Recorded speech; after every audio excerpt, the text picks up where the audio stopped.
కొత్తగూడెం నియోజకవర్గ శాసనసభ్యుడు కొననేని సాంబశివరావు చిత్రపటానికి జై తెలంగాణ ఉద్యమకారుల సంక్షేమ సంఘం అధ్యక్షుడు సయ్యద్ రషీద్ ఆధ్వర్యంలో పాలాభిషేకం నిర్వహించారు. ఇటీవల అసెంబ్లీలో ఎమ్మెల్యే కొననేని సాంబశివరావు ఉద్యమకారులకు రాష్ట్ర ప్రభుత్వం ఇచ్చిన హామీలను నెరవేర్చాలని ప్రభుత్వాన్ని కోరారు. ఈ నేపథ్యంలో ఎమ్మెల్యే కొననేని సాంబశివరావుకు ధన్యవాదాలు తెలుపుతూ పాల్వంచ అంబేద్కర్ సెంటర్లో ఎమ్మెల్యే చిత్రపటానికి పాలాభిషేకం నిర్వహించారు. అనంతరం ప్రెస్ క్లబ్లో సయ్యద్ రషీద్ విలేకరుల సమావేశాన్ని నిర్వహించారు.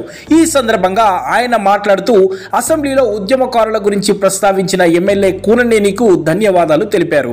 ఎన్నికల సమయంలో కాంగ్రెస్ ప్రభుత్వం మేనిఫెస్టోలో ఇచ్చిన హామీలను నెరవేర్చాలని కోరారు. ఇదే విషయాన్ని తెలంగాణ ఉద్యమకారుల సంక్షేమ సంఘం తరపున గతంలో ఎమ్మెల్యే కూననేని సాంబశివరావుకు వివరిస్తే ఆయన సానుకూలంగా స్పందించి అసెంబ్లీలో చర్చించేందుకు ముందుకు రావడం హర్షించదగ్గ విషయమన్నారు. ఈ కార్యక్రమంలో జై తెలంగాణ ఉద్యమకారుల సంక్షేమ సంఘం సభ్యులు ఎస్డిటి హుసేన్, ఉబ్బెన రవికుమార్, మహమ్మద్ సద్దాం, అరవెల్లి పెద్దిబాబు, ఐలయ్య, యూసుఫ్, పప్పు సుబ్బారావు, షేక్ గౌస్ పాషా, జయరాజు, చంద్రశేఖర్, పిల్లి శ్రీనివాసరావు, తాజుద్దీన్, రామ్ కోటి తదితరులు పాల్గొన్నారు. మా కొత్తగూడెం నియోజకవర్గ శాసనసభ్యులు శ్రీ కూననేని సాంబశివరావు గారికి యావత్ తెలంగాణ ఉద్యమకారుల తరఫున ప్రత్యేక ధన్యవాదాలు, అభినందనలు తెలియజేస్తున్నాం.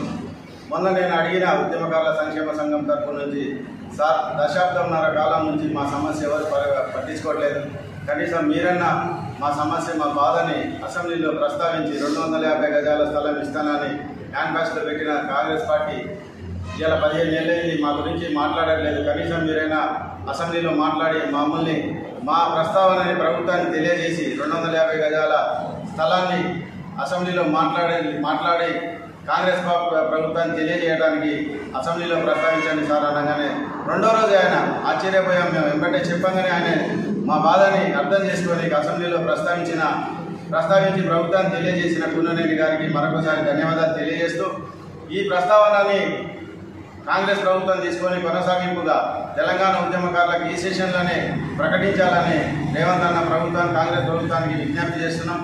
ఆ గతంలో మేము ఆమరణ నిరాహార దీక్ష చేసినప్పుడు ఈ 250 గజాల స్థలం మేనిఫెస్టో పెట్టడానికి మా తెలంగాణ ఉద్యమకారుల సంక్షేమ సంఘం తరపు నుంచి బట్టి విక్రమార్క అన్నకు, అట్లనే పొంగులేటి సీనన్నకి, మా శిబిరానికి వచ్చిన పొంగులేటి సీనన్నకి వివరాలు ఇస్తే ఆయన ఆ వివరాలను తీసుకొని కాంగ్రెస్ ప్రభుత్వం నాయకుల దగ్గర తీసుకుపోయి ఈ 250 గజాల స్థలం ఉద్యమకారులకు ఇవ్వడం న్యాయబద్ధమైన కోరిక కాబట్టి ఇస్తే మంచిదని ఆయన కూడా నాయకత్వాన్ని తెలియజేసి ఇవాళ ఏఐసిసిలో తీర్మానం చేసి ఉద్యమకారులకు 250 గజాల స్థలం ఇవ్వడం న్యాయమే సబబే అని చెప్పి ప్రకటించారు.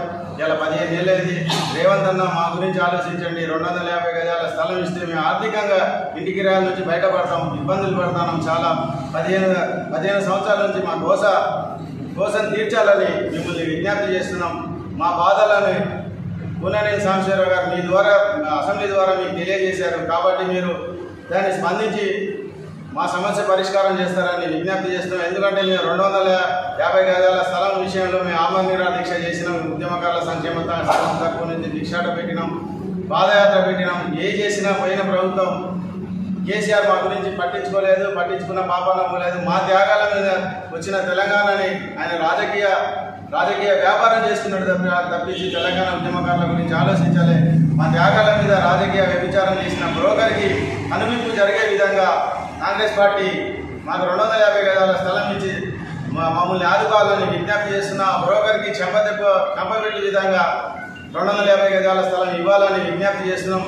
ఈ సెషన్లోనే ఇవ్వాలని మరొకసారి మిమ్మల్ని విజ్ఞప్తి చేస్తున్నాం. మా బాధని మీరు అర్థం చేసుకుంటారని ఈ మీడియా ద్వారా మీకు తెలియజేస్తున్నాం. ప్రభుత్వానికి రేవంత్ అన్న, బట్టి విక్రమార్క అన్న, పొంగులేటి సీనన్న, మీరు మానవత్వంగా ఆలోచించి, మానవీయ కోణంలో ఆలోచించి ఉద్యమంలో ఎన్ని సాధక బాధలను ఎదుర్కొని మేము పోలీసు లాఠీ దెబ్బలకు కానివ్వండి, బూటుకాలి దెబ్బలకి, నిర్బంధాలకి, జైళ్ళకు పోయి తెచ్చుకున్న తెలంగాణలో మేము చాలా సుఖంగా లేము, చాలా ఇబ్బందులు పడుతున్నాం.